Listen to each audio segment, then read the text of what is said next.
Vous écoutez France Culture.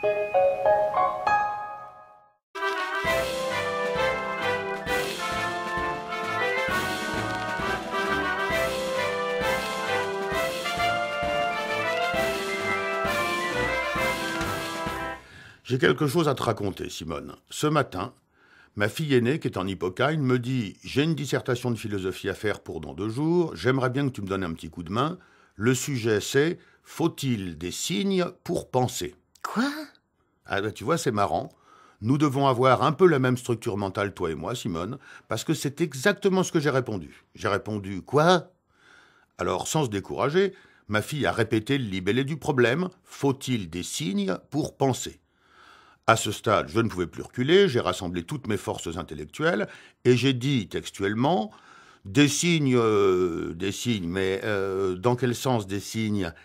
Et alors, pour penser, mais penser dans quel sens? Ma fille a senti qu'elle avait en moi un allié précieux. C'est en tout cas comme ça que j'ai interprété son sourire réjoui. Alors, j'ai poursuivi, je lui ai dit tout ce que je sais sur le sujet. C'est-à-dire? C'est-à-dire que, moi par exemple, quand j'ai besoin de penser, la première chose que je cherche, c'est une chaise ou un café, mais pas tellement des signes. J'ai l'impression d'avoir souvent pensé sans être passé auparavant chez le marchand de signes. Peut-être ai-je mal pensé, mais en tout cas, je n'ai pas éprouvé un besoin particulier de signes. En même temps, j'aurais eu tout un paquet de signes sous le nez, ça ne m'aurait pas dérangé outre mesure. J'aurais pensé quand même. Comme si j'avais eu un chou-fleur sous le nez. Ça ne m'aurait pas aidé à penser, mais ça ne m'aurait pas gêné non plus. En sorte que si on me demande maintenant « faut-il un chou-fleur pour penser ?», j'aurais envie de répondre « dans l'absolu, non, un chou-fleur ne me semble pas définitivement nécessaire, mais d'un autre côté, ça ne peut pas faire grand mal, et si vous avez envie de me fournir un chou-fleur ou des signes, ne vous gênez pas, faites comme chez vous, moi ça m'est un petit peu égal. » Elle prenait des notes, ta fille? Non, elle a une très bonne mémoire, elle se contentait de m'écouter, en souriant, toujours. J'ai dit, moi, les signes, je les utilise plutôt pour communiquer, pour transmettre, pour échanger. Mais pour penser, j'ai la prétention de pouvoir me passer totalement de signes. Ce que je ne dirais pas du langage, Simone. Pour penser, j'ai besoin d'un langage. Si je n'en avais pas, je ne vois pas comment je pourrais penser. C'est ce que je pense, en tout cas.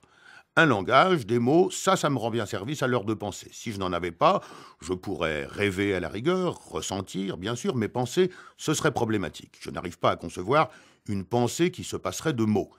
Et là, ma fille m'a interrompu pour dire « Mais les mots, ne peut-on pas les considérer comme des signes ?» Les enfants sont tellement insolents de nos jours. Ben, c'est bien ce que je lui ai reproché. Et puis surtout, je lui ai cloué le bec en lui disant « Les mots, ma chère petite, si on les appelle des mots et non pas des signes, c'est bien parce que ce sont des mots et non pas des signes. Les mots, c'est les mots. Et les signes, c'est les signes. Faut pas tout mélanger. C'est ce que je pense et comme tu vois, je n'ai pas eu besoin du moindre signe pour le penser. Et maintenant, papa est fatigué. Il faut que tu lui apportes une chaise et un café et que tu le laisses tranquille. » Tu t'en es drôlement bien tiré. Oui, pas si sûr, parce que je subodore que la question posée est une question philosophique très importante. Sinon, on ne la lui aurait pas posée. Et je crains de n'avoir pas été assez radical, comme disait Sartre. Je crains que ma fille erre dans les rues toute la nuit en se demandant, nom de Dieu, faut-il des signes pour penser?